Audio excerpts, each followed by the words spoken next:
I have been saying this for the longest period of time now, and I mean this. A lot of people are very jealous of the success that Eric July has had with the Rippaverse. They've basically admitted it. I've picked out a comment from his channel and a tweet, but the jealousy is off the charts, and let's talk about it. I want to highlight two, and I'm seeing this now, and like I said, they basically admit it. The YouTube comment with the white background basically says it all.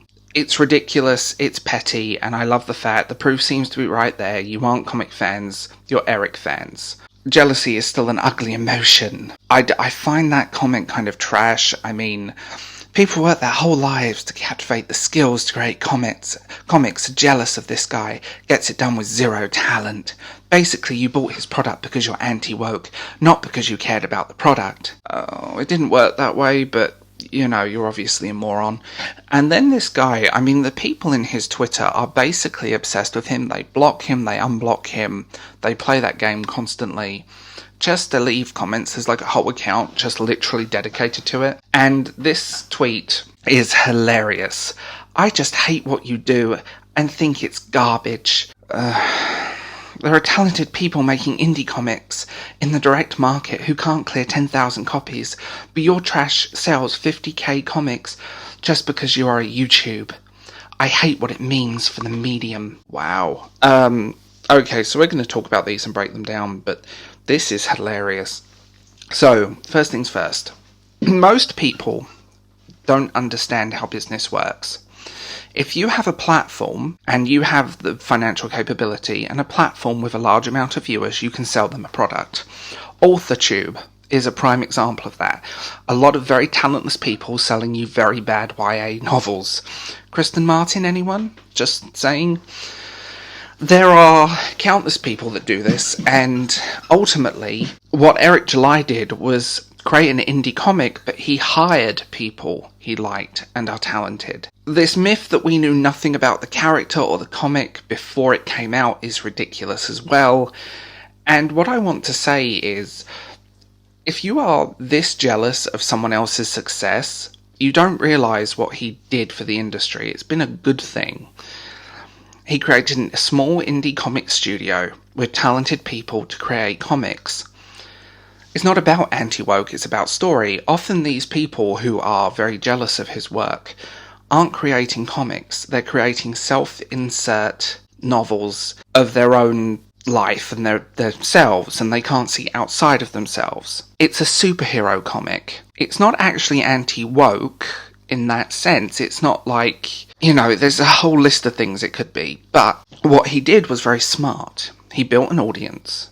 He has a passion about a product, and he created the product using talented people. So he created an indie comic using a studio system, which is absolutely brilliant and a work of genius. I see a lot of indie comics out there that are about people's pronouns and about people's sexuality and gender and non-conforming and the bullied person at high school, Revenge of the Nerds type stuff.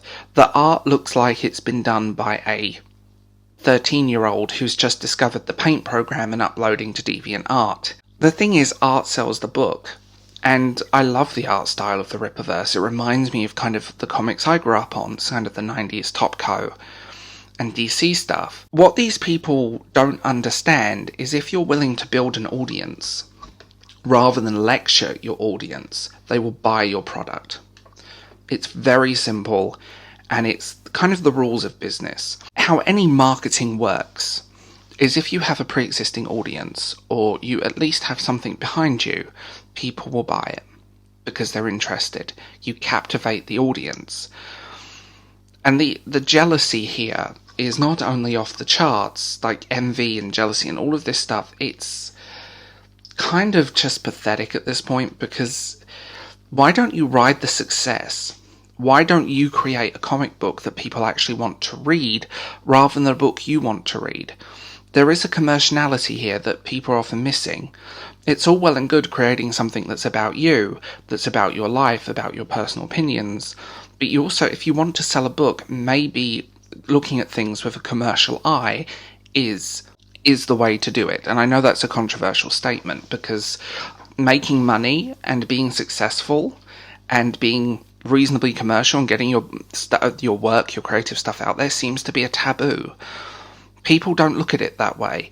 They create these comics because they're lecturing the audience. They're lecturing the viewer. They're lecturing people. They create the medium purely to lecture you rather than actually tell you a story. Now, I've read the Rippaverse. So far, it's good. It's very good. It's not about being anti-woke. It's not about any of that BS. It's just about a good written comic. Good characterization, good backbone, some strong characters. I love the art style, like I said. That kind of love affair with the 90s that I do have. And I do find it kind of sad that people are going to this level. At the end of the day, he blew up the industry. Good or bad. Maybe these people need to realise that they need to pull something different out of their backsides. I'm not going to swear because monetization. Pull something good out of their backsides and actually build an audience and sell their product. Most people retweeting their stuff on Twitter will never buy it. Most people will never buy your art. Most people will never buy anything you create. But when I see stuff like this, and I don't know if it's just me, but it puts me off their product. If they are this jealous and this petty over someone else's success, they act like they deserve it. They act like they deserve success. They deserve to sell their book. It's not about their talent. It's not about their creativity. It's about what they deserve. And it's sad. On the most simple reason is that if you act like this online, I dread to think what you're like in real life, but why should I read your book if you're just going to whine and bitch about you not selling it? You create something and put it out there. If you tap the right audience and build the right audience, you will sell work. But people don't understand that. And it's sad, really. And I get it. I mean, we all want kind of our own selves projected back at us every now and then. But when it comes to creation, when it comes to being creative, sometimes you have to look at things with a commercial eye.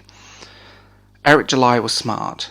He did it the studio way through independent means. And that's ultimately the thing. Comic book fans are crying out right now.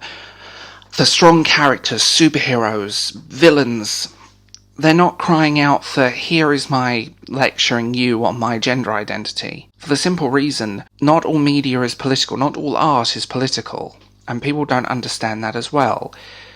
Sometimes things exist for the sake of existing.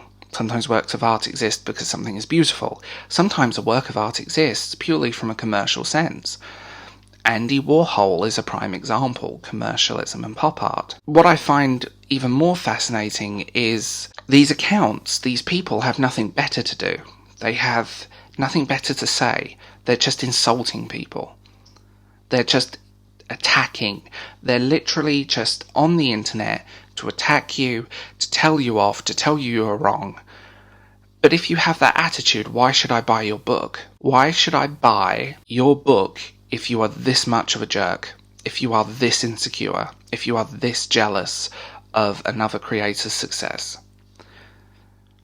Build your audience. Look at things through a commercial eye.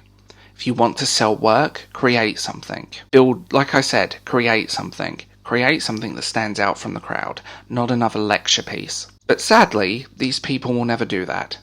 And sadly, they have no clue how business, creating and marketing really works. They just scream on the void on Twitter.